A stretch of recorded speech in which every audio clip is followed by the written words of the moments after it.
বাঙালি খানায় সবাইকে স্বাগত জানাই। আপনারা তো অনেকভাবে দেশি ছোট মাছ রান্না করে খেয়েছেন। একবার আমার মতন করে সহজ পদ্ধতিতে আপনিও শিখে নিতে পারবেন ছোট ছোট টিপস সহ। তবে আমি আজকে এখানে দেশি মাছ রান্না করব মশলা ছাড়া, শীতের সবজি দিয়ে দেশি মাছের পাতলা ঝোল। একবার রান্না করলে আপনি বারবার রান্না করবেন, এতটাই সুস্বাদু খেতে। তবে আমার বাড়িতে কিভাবে দেশি মাছের পাতলা ঝোল রান্না করা হলো মশলা ছাড়া, চলুন সেটা একবার দেখে নেওয়া যাক ভিডিওর মাধ্যমে। বাঙালি রান্নার ঘরোয়া উপকরণ দিয়ে আপনাদের যদি রান্নাগুলো পছন্দ হয় তাহলে চ্যানেলটি সাবস্ক্রাইব করে দিয়ে পাশে থাকবেন, পাশে থাকা বেলটি বাজিয়ে দেবেন, নইলে নিত্য নতুন রান্নার নোটিফিকেশন পাবেন না। আজকে আমি এখানে পাঁচমিশালি দেশি মাছ নিয়ে নিয়েছি। মাছগুলোকে বেশ পরিষ্কার করে কেটে ধুয়ে নিতে হবে। সম্পূর্ণ মাছগুলো কিন্তু এখানে গোটা আছে।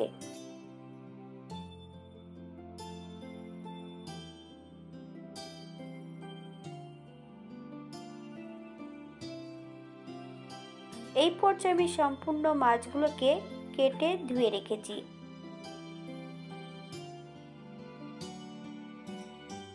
হাফ চামচ লবণ আর হাফ চামচ হলুদ গুঁড়ো মাছের গায়ে বেশ ভালো করে লাগিয়ে নেব। 10 মিনিটের জন্য মাছগুলোকে রেস্টে রেখে দেব। 10 মিনিট পর একটা কড়াইতে বেশ কিছুটা সাদা তেল অ্যাড করেছি।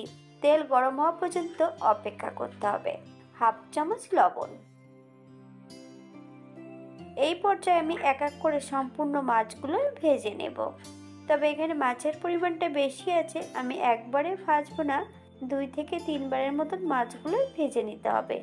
তবে আপনারা আপনাদের পছন্দ মতন মাছগুলো ভেজে নিতে পারেন। এই পর্যায়ে সম্পূর্ণ মাছগুলো তেল থেকে তুলে নেব।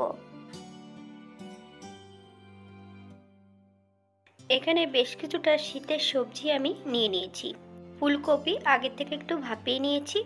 আলু মিডিয়াম সাইজের একটা বেশ সরু সরু করে কেটে নিয়েছি। একটা মূলো ছোট ছোট করে লম্বা লম্বা করে ফালি দিয়ে কেটে নিয়েছি। মূলোর আগার অংশটা আমি ছোট টুকরো করে কেটে নিয়েছি। পালং শাকের গোড়ার অংশটা একই তেলে আমি ফুলকপি আর আলুগুলো বেশ ভালো করে ভেজে নেব। এই পর্যায়ে তেল থেকে সম্পূর্ণ ফুলকপি আলুগুলো তুলে নিতে হবে। আপনারা ফুলকপি আলুগুলো এর থেকে কম বেশি ভেজে নিতে পারেন।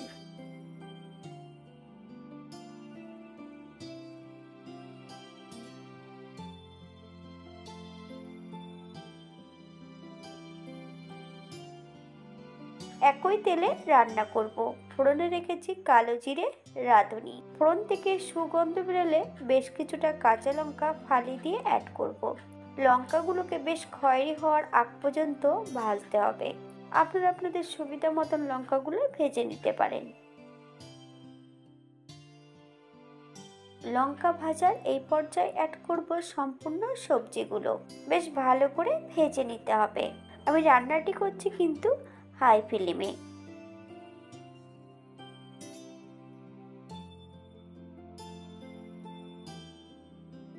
এই পর্যায়ে অ্যাড করব সামান্য একটু হলুদ গুঁড়ো আর কাশ্মীরি লঙ্কার গুঁড়ো।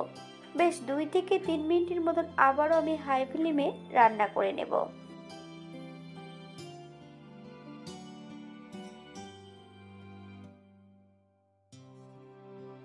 এই পর্যায়ে অ্যাড করব 2 কাপ গরম জল। আপনাদের যতটা গ্রেভির প্রয়োজন আপনারা ততটা জল অ্যাড করতে পারেন। গরম জল অ্যাড করলে সবজিটা কিন্তু সমানভাবে সেদ্ধ হবে। 7 থেকে 8 মিনিটের জন্য মিডিয়াম আঁচে ঢাকা দিয়ে রেখে দেবো, যাতে সবজিগুলো সেদ্ধ হয়ে যায়। 8 মিনিট পর এই পর্যায়ে একবার চেক করে নিতে হবে সবজিগুলো সেদ্ধ হয়েছে কিনা। আমি এখানে 1 চামচ চিনি অ্যাড করব। আপনারা যদি পছন্দ করেন তাহলে পরিমাণে বাড়িয়ে দিতে পারেন।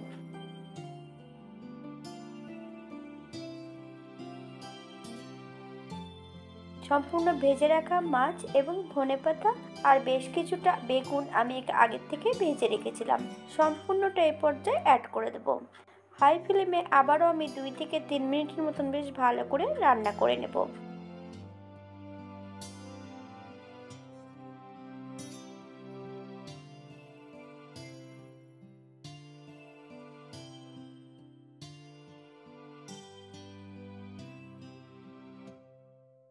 3 মিনিট পর এই পর্যায়ে গ্যাসের ফ্লেমটা অফ করে দিয়ে 5 মিনিটের জন্য স্ট্যান্ডিং টাইম দেব। তারপর সার্ভ করব। এটা দেখতে যেমন ভারী সুন্দর হয়েছে, এটা গরম ভাতে খেতে কিন্তু অসম্ভব ভালো। আপনারা বাড়িতে একবার একই পদ্ধতিতে বানিয়ে নেবেন। যারা পেঁয়াজ রসুন অথবা আদা জিরে বাটা পছন্দ করবেন তারা অবশ্যই অ্যাড করতে পারেন।